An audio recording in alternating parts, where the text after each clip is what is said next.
Pendant le jeûne de Tisha B'Av, on n'a pas le droit d'étudier beaucoup de choses pour la simple raison que ça ramène la simcha. Et à Tisha B'Av, on doit diminuer dans la simcha. On a le droit d'étudier quelques sujets et le cours qu'on va faire aujourd'hui, c'est un cours qu'on a le droit de l'étudier pendant Tisha B'Av. C'est rapporté dans Gemara Nida, page Tetzain Amud Bet. Darish Rabbi Hanina Bar Papa.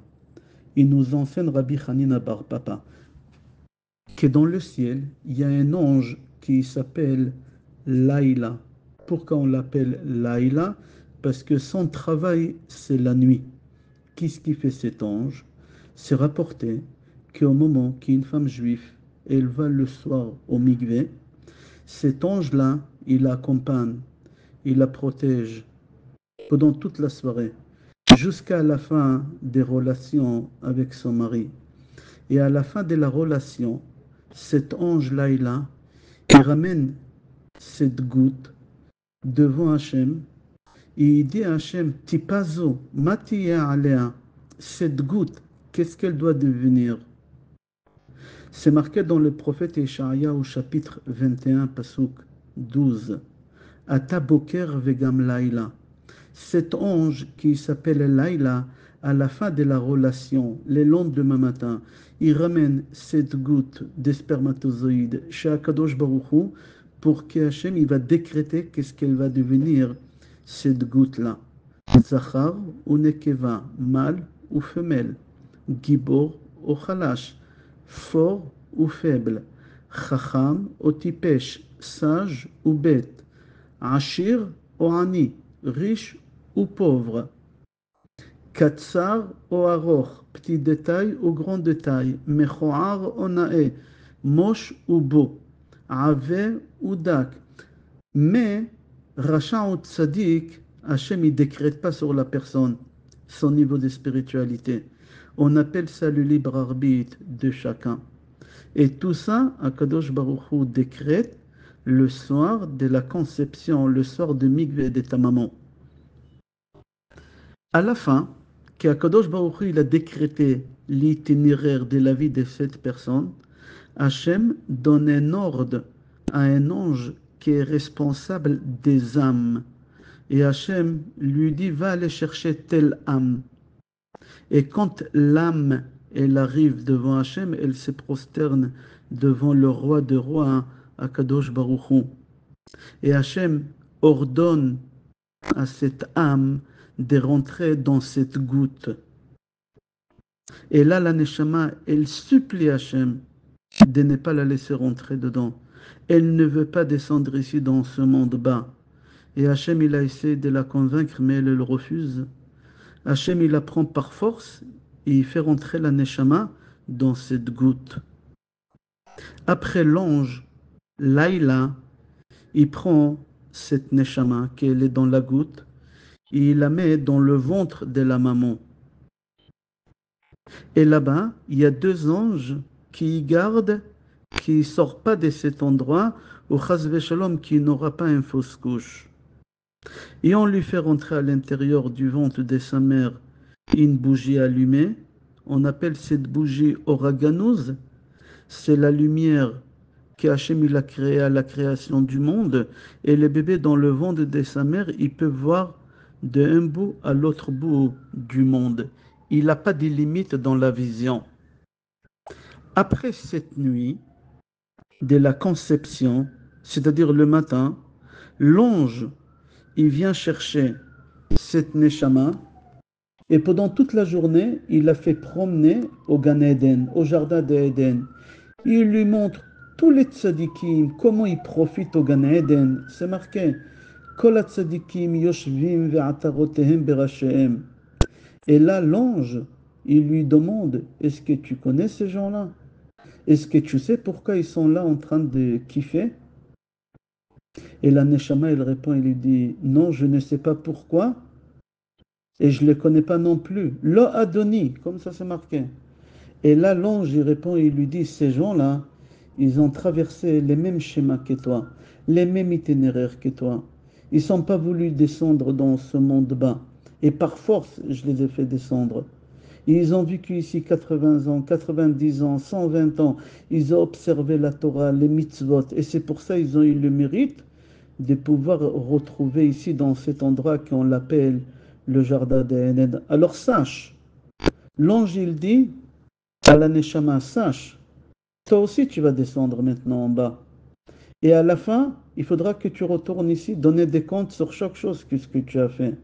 Et Hachem, il va te poser des questions, il faudra répondre sur les questions. Et si tu es méritant, je te ramènerai ici au Gan Eden avec ces personnes-là. À la fin de la journée, vers la nuit, cet ange qui s'appelle Laïla, il ramène ce bonhomme-là en enfer. Il lui montre là-bas les Rechaim, combien ils souffrent.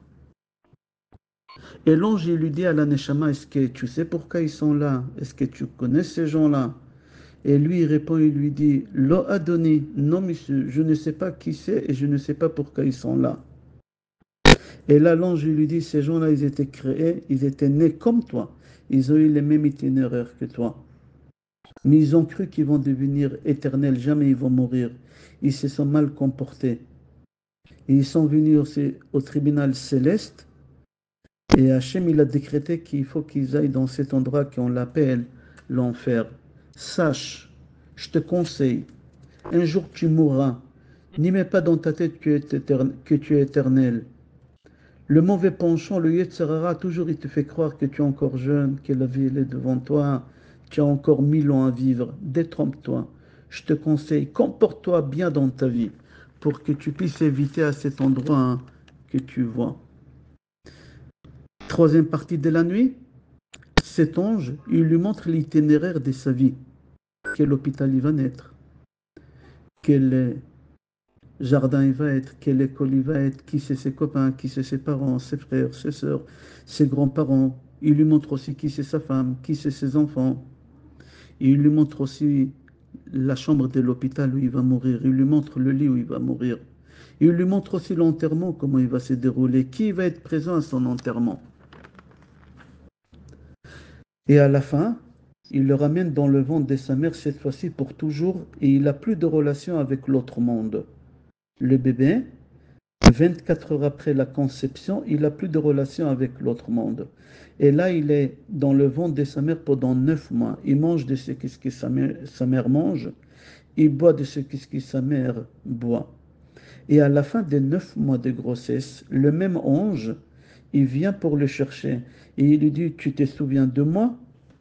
Tu sais qui je suis? Et lui, il répond, oui, mais pourquoi tu es venu? Qu'est-ce que tu veux encore de moi? Et là, l'ange lui dit, c'est arrivé le moment que tu dois sortir au monde. Et lui, il refuse de venir au monde. Et l'ange, par force, il le fait sortir devant de sa mère. C'est pour ça que le bébé, il pleure quand il vient au monde. Et là, il n'a plus la possibilité de voir ce qu'il pouvait voir quand il était dans le ventre de sa mère. À partir de maintenant, le bébé, il commence à utiliser le corps matériel. Et le corps matériel, il est limité dans tout. Et cette personne, elle vivra ici 80 ans, 90 ans, 100 ans, 120 ans. Et juste au dernier moment avant de mourir, le même ange, il vient chercher sa neshama. Et là, il est en train de trembler. Il a peur. Il reconnaît l'ange. Il lui dit, qu'est-ce que tu veux encore de moi? Et l'ange lui dit, je suis venu ici te chercher de ce monde et te ramener au tribunal céleste. Et lui, tout de suite, il commence à pleurer. Il dit, je ne suis pas prêt, laisse-moi encore un peu. Et personne, il l'entend pleurer. Personne. Chutz mina tarnegol. Et là, avant de mourir, il voit ses parents, ses proches, qu'ils ont quitté ce monde, qui vient pour l'accueillir. Et là, lui, il crie à l'ange et il lui dit, tu m'as fait déjà déplacer 2 fois. Et là, tu me fais sortir pour une troisième fois. Et l'ange lui dit, souviens-toi, la nuit de la conception, le soir que ta mère elle était au mikvé, tu n'as pas voulu descendre ici. Maintenant, tu ne veux pas quitter ici. Par force, je t'ai fait descendre et par force, je te ferai repartir d'ici. Comme ça, c'est marqué dans Mishnah, Maxime de nos pères, chapitre 4, Mishnah 22. Al korchacha notzarta, par force tu as été créé. Al korchacha noladta, par force on t'a fait sortir de ventre de ta mère. Al korchacha atachai, par force tu as vécu ici sur terre, et par force tu quitteras ce monde-là. Et par force, que tu le veuilles ou tu le veuilles pas, tu es obligé de donner des comptes à Hachem. Tout ce qu'on a dit jusqu'ici, depuis le début des cours, ça vient de Midrash Tanchuma Parashat Pekudei. Et j'ai oublié de dire que le cours, il est dédié à la mémoire de André Shaoul Ben Masouda Zuili. Tieh nishmato tzrora b'tzror chaim. Amen ve Amen. Avant de continuer la deuxième partie du cours, j'aurais voulu expliquer c'est quoi ce monde-là où on est, c'est quoi le monde futur et c'est quoi l'enfer et le paradis. Alors, en deux mots, le monde présent, qu'on l'appelle Olam Hazeh, c'est le monde où nous, on vit, période limitée. Et on doit bien se comporter. C'est quoi l'enfer et le paradis? C'est un endroit qui est limité, que là-bas, il y a le Sahar et le Onesh, il y a la récompense ou la punition. En hébreu, ça s'appelle Chanayat Benaim. En français, ça veut dire stationnement provisoire jusqu'à la résurrection des morts. Stand-by en anglais. C'est ça Gan Eden et Gehinnom. Récompense ou punition. C'est limité jusqu'à ce que le Mashiach y vient. Et après, il y a une troisième chose qu'on l'appelle Olam Haba, la résurrection de mort, le monde futur. C'est ici, le monde ici, futur. À la future fois que tu viendras ici, et c'est sans fin. Il n'y a pas de limite. Dans ce monde-là où on est, le Rambam dit, Olam keminhago Noé, quand on va ressusciter, le monde il va continuer à se comporter normalement. Il va y avoir des avions, des trains, mais il n'y aura pas de guerre, pas des hôpitaux, pas de maladies, une vie éternelle confortable. Quand un homme meurt, alors on console la famille, on leur dit Hamakom yenachem etchem. C'est quoi Hamakom? Il va vous consoler. Hamakom, c'est l'endroit. Si tu savais l'endroit où c'est lui qui l'a quitté, qui est parti, où il se trouve, ça t'aurait apaisé, ça t'aurait consolé. Il est parti dans un monde meilleur. Il y en a qui l'expliquent, Hamakom Yenachem Etchem Hamakom, comme c'est marqué dans la Haggadah de Pesach, Hachem, on l'appelle Hamakom. Baruch Hamakom, Baruch Hu. C'est-à-dire qu'à Kadosh Baruch Hu, il n'y a que lui qui peut vous consoler, il n'y a que lui qui comprend votre souffrance. On va avancer, deuxième partie du cours Be'ezrat Hashem. Au moment que la Neshama quitte le corps, pour toujours, le Zohar HaKadosh dit, elle refuse, elle ne veut pas. Alors Hachem, il se dévoile à la Neshama. Et la Neshama, quand elle voit la lumière infinie, il y a beaucoup de gens qui sont morts cliniquement, ils sont revenus, ils ont raconté qu'ils étaient attirés vers un tunnel avec une lumière apaisée, etc. C'est la lumière infinie, on l'appelle. C'est la Shrina. Alors, par amour et par joie, la Neshama, elle quitte le corps et elle tire, elle est attirée vers Hachem. D'après la Kabbale, c'est marqué qu'il y a des gens qui, 30 jours avant de mourir, ils commencent à se rendre compte et la Neshama, elle se détache du corps doucement, doucement pendant 30 jours.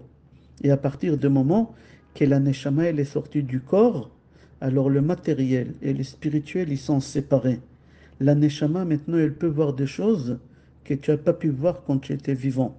Et là, toute la famille, elle vient accueillir la personne, tous ceux qui se trouvent dans le monde futur. Dès que la Neshama elle a quitté le corps, la Neshama elle est confuse, elle est en souffrance, parce qu'elle est en train de voir le corps qui est en train de se décomposer. Elle a du mal à se séparer du corps. Elle souffre, il faut l'enterrer tout de suite, on n'a pas le droit de tarder l'enterrement. Et pendant les 7 jours de deuil, la Neshama elle est en train d'errer, je crois on dit en français. Elle va dans sa tombe, et au moment qu'elle voit le corps qui est en train de se décomposer, elle est gênée, elle n'est pas bien, elle a peur et elle vole vite vers la maison où il y a la famille en train de se réunir pour les 7 jours de deuil. Et là-bas, il y a une bougie allumée pendant les 7 jours et la Neshama, elle se calme là-bas. Elle se repose là-bas. Quand elle se reposait, elle va encore voler jusqu'à sa tombe. Pendant les 7 jours, la Neshama, elle vole, elle va faire le va-et-vient, elle va vers le corps parce qu'elle est toujours attachée au corps, elle a du mal à se séparer et elle est effrayée quand elle voit le corps dans cet état. Vite, elle retourne à la maison. où la famille, elle porte les 7 jours de deuil. Et ça l'apaise quand elle va toute la famille. C'est une des raisons pourquoi on n'a pas le droit de sortir de la maison pendant les 7 jours. Parce que si la Neshama, elle revient à la maison et elle voit qu'il y a quelqu'un qui est absent, elle commence à s'inquiéter. Pourquoi? Qu'est-ce qui se passe? Où il est? À la fin de 7 jours de deuil, la Neshama, elle vole vers le tribunal céleste. Comment elle vole? Ça s'appelle Kafakela. Comme ça, c'est marqué dans le livre Shmuel, tome 1, chapitre 25, pasuk 29. Ikla'ena betor Kafakela. Il y a une deuxième chose qu'on passe dans la tombe, on appelle ça Chibut Kever. C'est très très dur. C'est tout le processus de composition de corps. Et c'est encore beaucoup plus difficile que l'enfer lui-même. Les gens ils croient que l'enfer c'est horrible. Mais le corps quand il se décompose, c'est encore pire que tout. Ok, après les 7 jours que la Neshama elle a erré entre la tombe et la maison, et c'est fini les 7 jours, la Neshama elle commence le processus de tribunal céleste qui dure 23 jours. Total, ça fait 30 jours. Et c'est pour cela qu'on a des niveaux de deuil. 7 jours, 30 jours, 11 mois et 12 mois. Pendant les 23 jours de tribunal, Akadosh Baruch Hu, il juge chacun.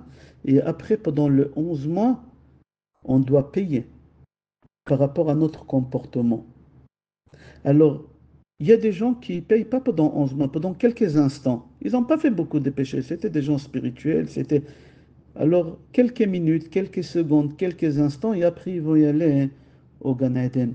Mais les personnes, les pires des personnes qui ont fait des péchés toute leur vie, je parle d'un juif, le grand maximum qu'un juif il peut rester en enfer, c'est 12 mois. C'est marqué Mishpat Reshaim Begihinom, Shtem Esrei Chodesh. Et c'est pour ça qu'on fait le Kaddish pendant les 12 mois. Après un an, le corps il s'est décomposé.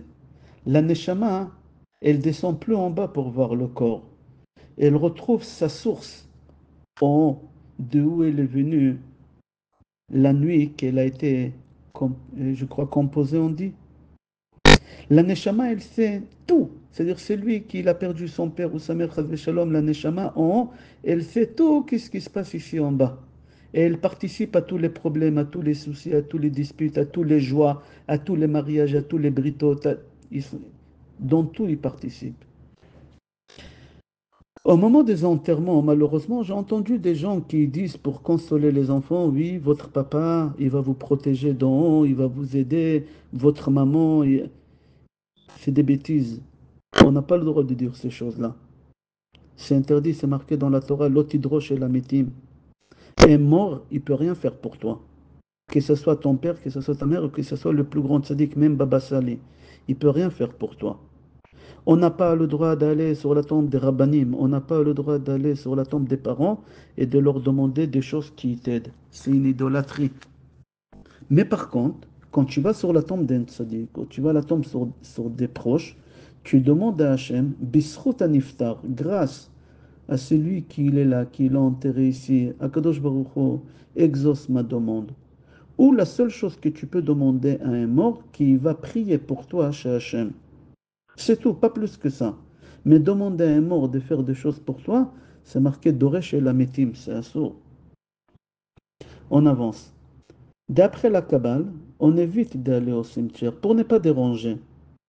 En général, Rabbi Yehuda Petaya, dans son livre Aruchot Mesaprot, dit que la Neshama, elle descend dans 3 occasions. Chaque veille de Rosh Chodesh, ou chaque 15 du mois, on n'a pas le temps d'expliquer maintenant pourquoi, ou le jour des décès. Et là, on peut y aller au cimetière, ou veille de Rosh Chodesh, ou le 15, ou le jour des décès. On ne dérange pas. Pourquoi? Parce que dans tous les cas, il passe la journée sur sa tombe.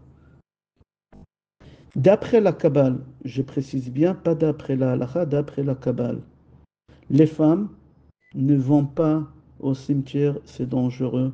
Surtout une femme qui est nida, ou une femme qui est enceinte, c'est très dangereux. D'après le Sod, d'après la Kabbale. Mais nous, on n'est pas des kabbalistes. D'après la halakha, on a le droit.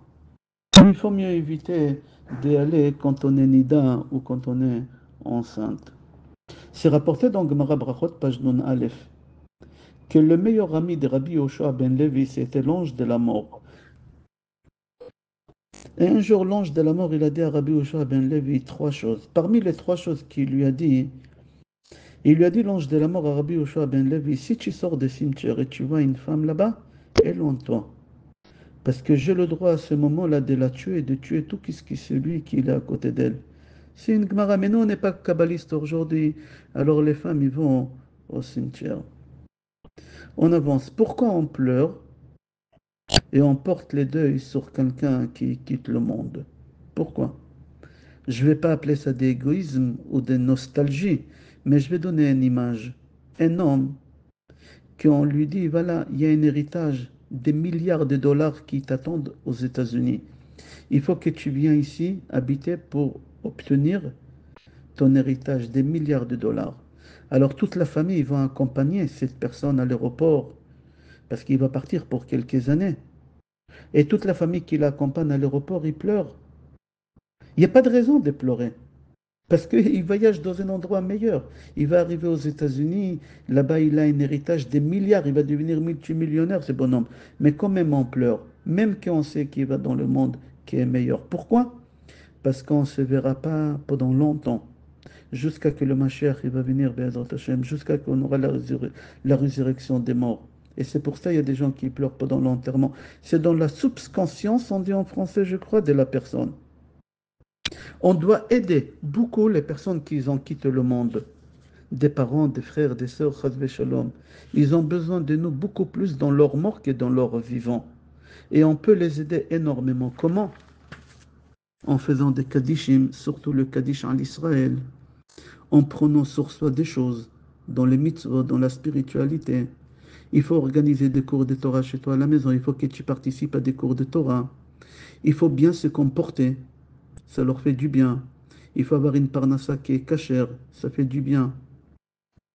Il faut que tu saches que le Kaddish, il n'a aucune relation avec la mort. Alors pourquoi le Kaddish, ça aide beaucoup un défunt? Parce que Kaddish, ça veut dire sanctifier. On est en train de sanctifier Hachem. On dit des louanges à Hachem.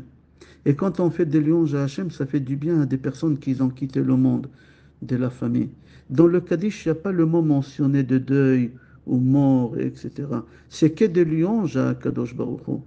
C'est que des sanctifications à Kadosh Baruch Hu. Et ça fait énormément du bien à quelqu'un qui a quitté le monde quand les enfants ou des membres de la famille, ils font ça pour lui. Maintenant qu'on a compris comment ça se passe, la mort, le départ de ce monde, on va essayer de comprendre ensemble comment ça va se passer, la résurrection. C'est rapporté dans les Midrashim, nos sages disent que la résurrection des morts, il va se faire à travers Tal Rouhani. Tal, c'est la rosée. La rosée, quand tu étudies la Torah, il y a la rosée qui sort de ta bouche. Quand tu étudies la Torah et tu dors, tu baves. Ce bave-là des cours de Torah, il va te faire ressusciter. Les femmes qui n'ont pas l'obligation d'étudier la Torah, c'est au moment qu'ils font des mitzvot, ils transpirent. Cette transpiration, on l'appelle la rosée. Quand elle prépare Shabbat et il fait chaud. Quand elle fait des mitzvot, elle accompagne les enfants avec cette rosée, là, Hachem, il va te ressusciter. Comment? C'est marqué dans nos sages qu'Hachem, il prend cette rosée, cette transpiration, et il la jette sur l'os loose, qui jamais il se décompose. Entre parenthèses, c'est lui qui l'a mangé la quatrième repas de Shabbat. Je referme la parenthèse. Et de cet os-là, qu'on l'appelle loose, le corps il va se développer à nouveau. On n'a pas besoin d'épreuves scientifiques. Mais suite à tous les... Le monde, comment il est évolué, développé, l'ADN, ils ont compris que le processus pour construire une cellule ou construire un corps humain, on peut à partir d'une cellule. Alors maintenant, ici, on a un os entier. Je referme la parenthèse. Nos sages disent, c'est lui qui habite en Israël et qui meurt vendredi Shabbat et qui l'a enterré vendredi avant Shabbat et qui l'a enterré vendredi avant Shabbat, il ne traverse pas Dina Kever. Il ne traverse pas cette chose qui est horrible. C'est lui qui habite à l'étranger pour éviter cette souffrance de Chibut à Kever. Si c'est quelqu'un à l'étranger qui aimait faire des tzedakot, il a accepté les remarques que le Rav lui a fait. Il aimait faire du bien autour de lui. Il recevait des pauvres chez lui à la maison. Et quand il faisait la tfila, il essayait de comprendre la tfila. Alors lui aussi, il évite de Chibut HaKever. C'est quoi l'enfer? Quand tu écris sur Google l'enfer, les goïms, ils traduisent ça, c'est un ange en feu avec une fourche en feu. C'est une erreur. L'enfer, c'est pas du feu. Parce qu'il n'y a rien de matériel, tout est spirituel. Celui qui a quitté le monde, il a laissé ici son corps matériel. Et la Neshama, elle est montée à quelle de spiritualité là-bas? Alors c'est quoi l'enfer? Je vais donner un parabole pour comprendre c'est quoi l'enfer. Imagine, tu es assis dans une pièce avec un copain, et vous les deux, vous êtes en train de parler des grands rabbinim qui aiment les juifs. Viens, on va prendre un exemple. On est en train de parler de Baba Saleh. On est en train de parler de Rabbi de Lubavitch. Et en pleine discussion, on est en train de glisser et on parle du mal de ce rave-là. Et on commence à se moquer de lui. Et soudain, en pleine discussion, la porte, elle s'ouvre. Et ce rave-là, qu'on vient de parler du mal de lui, il rentre dans la pièce. Comment tu vas te sentir honteux que tu as parlé du mal de lui? Et ce rave-là, avec un grand sourire sur son visage, il court vers toi, il t'enlace, il t'embrasse. À ce stade-là, tu as envie de creuser une tombe et de t'enterrer là-bas hein, de honte. C'est ça l'enfer.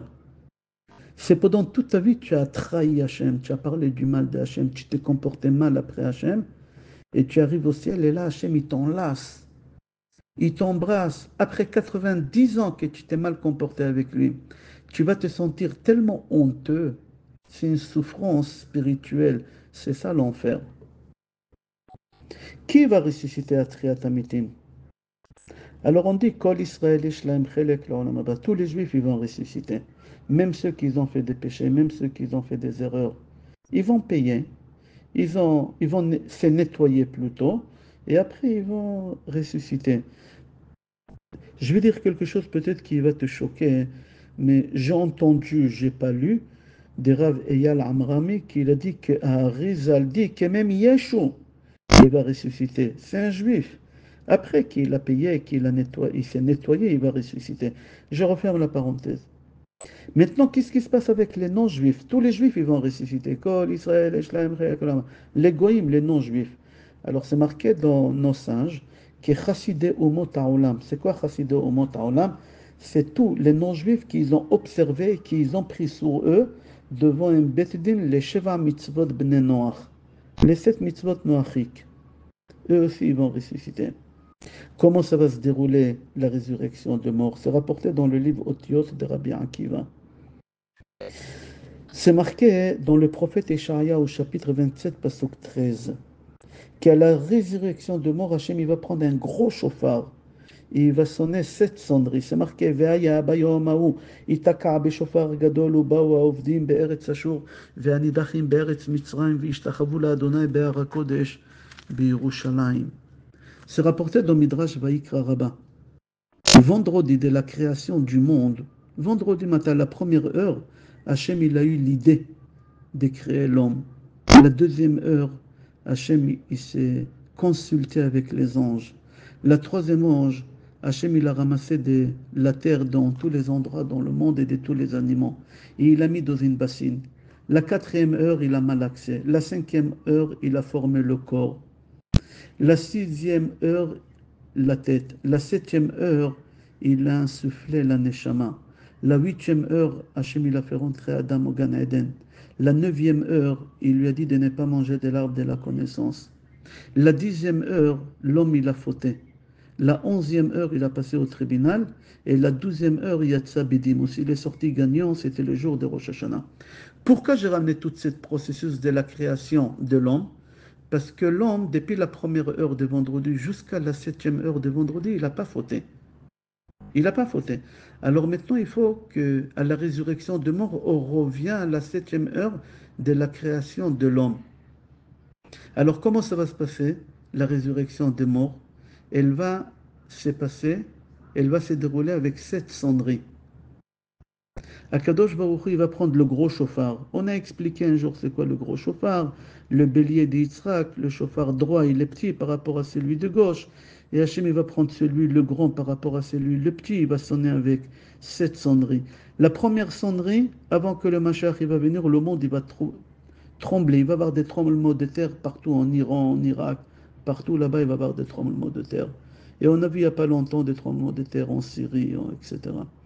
La deuxième sonnerie des chauffards, la terre, elle va bouger aussi dans plusieurs autres endroits et surtout dans les cimetières. Les ossements, ils vont se détacher de la terre. C'est comme un tamis. La troisième sonnerie des chauffards, les os, ils vont commencer à se coller. La quatrième sonnerie des chauffards, les ossements, ils vont se chauffer. La cinquième sonnerie des chauffards, la peau, la chair, elle va commencer à se former autour des ossements. La sixième heure, la neshama, elle va descendre et elle va se mettre devant chaque mort. Elle va retrouver sa place.